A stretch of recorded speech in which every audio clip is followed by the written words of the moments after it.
ये घोड़ा इलेक्ट्रॉन के वजह डॉक्टर डॉक्टर लाश गाड़ी होता है कौन है लाश तो करो ये हो ये दम मरियोस ये पोड़ा हडन ये वट पंज से को तो छो धक तो कोन लगो धक छेजो को लगो गोंडे जी धक ने मार पे अचे मां तो हारू ना हड्डी टूटी भाई ये हड्डी भाई यार अब्बा हड्डी दादा तो हड्डी टूटी भाई ना पटो छोकंदो हड्डी कबा आ हैदराबाद तो खड़ा तो हैदराबाद जो गाल कोने गाल खबर केरी है हां तो का चप्पल मामली तो अंदोए चल से को तो मैं धगे जदा मुस्तफा से डायरेक्ट संग माध्यम से गाड़ी आई है ना हारून अल्लाह डॉक्टर हारून भाई कोले कोने हारून कोने टक्कर वो बेटी हारून लगन दे हे टक्कर वो जोरदार गोरे यारो तो माजो भनी छलो दादा छो गोनो दादा मां कोने दिसो तो ना तो अंदोए दादा तू रोट लीक कर हारून हणंदे आयो 5 लख भरन ना भराइन दो हो पोड़ा भराइन दो भी लिख हो पोड़ा हलन हो हे कोने जोंदा अल्लाह तो यार हां छो छे ने ट्रक काने स्कूटर लगो खुद कोने को मसलो कोने अल्लाह मालिक करे तो बे रोड तो डॉक्टर निजाम ने टक्कर है तो टेड़ा ये तो खबर पे तो हनी उती है टुटा यार पुरानी लगी है जोंदो न्याण गलती जंदी इंसान दा मारू रास्ते घोड़ा घोड़ा मक थोड़ी फिक्यो सपारी दो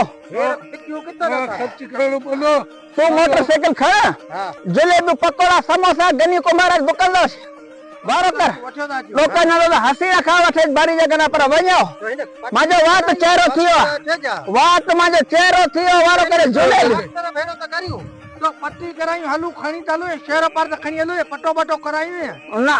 कांटे तो हलू कांटे ना जंपीर ना ओ खबर है क्यों एमन डॉक्टर ना फोन पे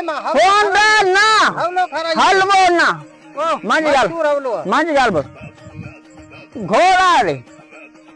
तो कहता हां तू गिरी थी तो साड बेंदे माई डॉक्टर हां हनक मोकल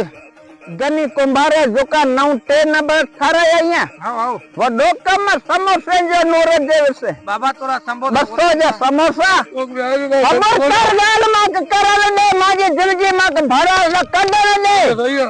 बसो जो समोसा तोला चटनी 500 रुपए जो जलेबियो बे जे के एटो मन ना तो सब तो वठी जी 5 लाख रुपया रोकड़ा खणी ती देओ पहला जा पानी कराइंदो चटनी खांदे चटनी हां हां वटिया सब हनक मोकल टोपिया रावज वटिया ओ गनी कुंभार दुकान ए दो हसीन होंदो सही है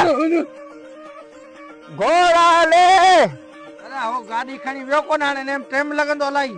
डॉक्टर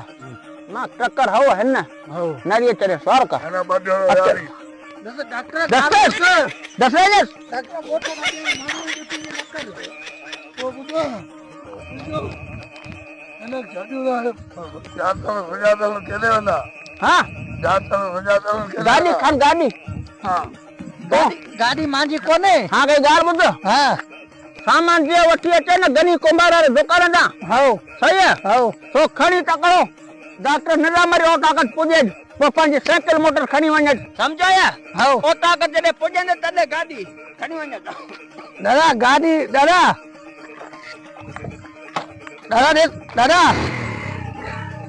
गाड़ी पराई है दादा